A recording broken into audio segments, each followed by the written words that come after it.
رحیم السلام علیکم دوستوں، میں ہوں طاہر جمیل اور آپ مجھے دیکھ رہے ہیں میرے یوٹیوب چینل طاہر جمیل ٹی وی پر۔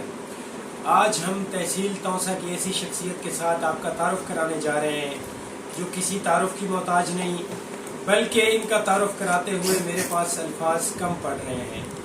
ان نے نہ صرف زندگی کی جنگ جیتی ہے بلکہ اپنے آپ کو فاتح ہونے کا ثبوت دیا ہے اور ثابت کیا ہے ان لوگوں کے لیے جو کسی بھی وجہ سے کسی قسم کی کوئی ڈس ایبلٹی کا شکار ہیں اور اپنی زندگی سے کہیں بھی کسی حد تک کسی لمحے بھی مایوس ہو رہے ہیں۔ ظہور احمد فاتح صاحب ان کے سامنے ایک زندہ اور تابندہ مثال ہے۔ ظہور احمد فاتح صاحب کے لیے میرے پاس الفاظ نہیں ہیں، ایسے لوگ صدیوں میں پیدا ہوتے ہیں۔ میں ان کا تعارف کراؤں گا، ان کے حالات زندگی کے بارے میں ہم بات کریں گے۔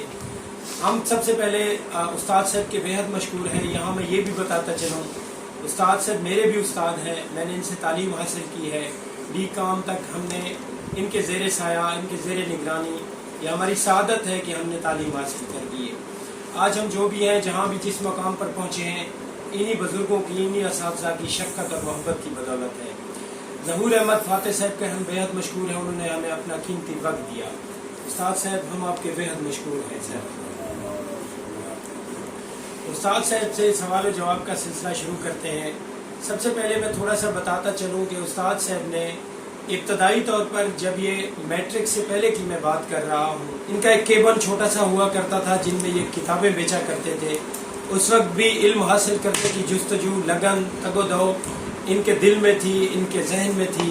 کچھ کر گزرنے کی ان کی کوشش اور لگن نے ہی ان کو یہاں تک پہنچایا ہے۔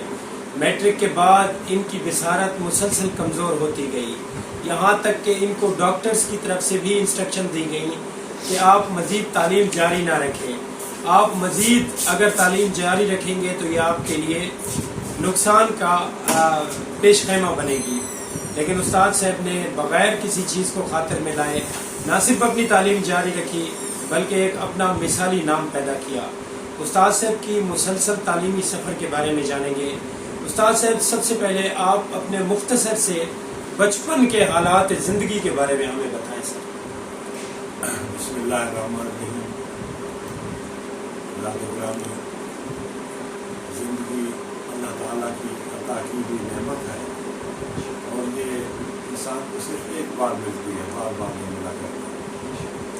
تو ایک کامیاب انسان وہ ہے جو زندگی کو اچھے ڈھب سے گزار جاتا ہے۔ تو میں بچپن سے ہی الحمدللہ ایک بالکل جیسے ٹھیک ٹھاک بچے ہوتے ہیں اسی طرح کھیلتا کودتا اور پڑھتا رہا ہوں۔ شرارتیں بھی ہوتی رہی ہیں، یہ جو زندگی کا حصہ ہے بچپن میں ہوا کرتی ہے۔ اور بعض میرے اساتذہ کرام جو تھے وہ مجھے بہت زیادہ شریف بچوں میں شمار کرتے تھے، لیکن الحمدللہ یہ ہے کہ کسی کو تکلیف دینے کا طریقہ نہیں تھا شرارتوں میں، بس کھیلنا، ہنسنا، کھیلنا، یہ طریقہ کار رہا ہے۔ میں ایک ذمہ دار فیملی سے تعلق رکھتا ہوں۔ میرے والد صاحب ذمہ دارہ کرتے تھے، عبداللطیف خان ان کا اس میں گرامی تھا، اور وہ ملازمت وغیرہ کے حق میں بھی بہت کم تھے، حالانکہ خود ان کو اس دور میں ملازمت ملی ہوئی تھی جس سے وہ خود مستعفی ہو گئے تھے۔ بس ذمہ دارہ ان کی دلچسپی کا اوڑھنا بچھونا تھا، اور حالانکہ توسہ شہر میں اپنا گھر بھی تھا، لیکن وہ ذمہ داری کے شوق میں میری والدہ کو ادھر کھیتوں پر اپنا ایک گھر بنایا تھا اور ادھر لے گیا۔ والد محترم کی 3 شادیاں تھیں، تو درمیانی شادی سے میرا تعلق رہا ہے۔ اور وہاں جو کھیتوں پر مکان بنے ہوئے ہوتے ہیں انہیں جھوک کہتے ہیں، تو جھوک میں بچپن گزرا ہے۔ پڑھائی کا شوق تھا، کیسے تھا، بہت زیادہ جی کرتا تھا پڑھنے کے لیے، لیکن ابا جان گریزاں تھے مجھے اسکول میں داخل کرنے سے، کیونکہ ان کا خیال تھا کہ ان کا نظر کا مسئلہ ہے، یہ پڑھ نہیں پائے گا، یا جو بھی خیال تھا ان کا، بہرحال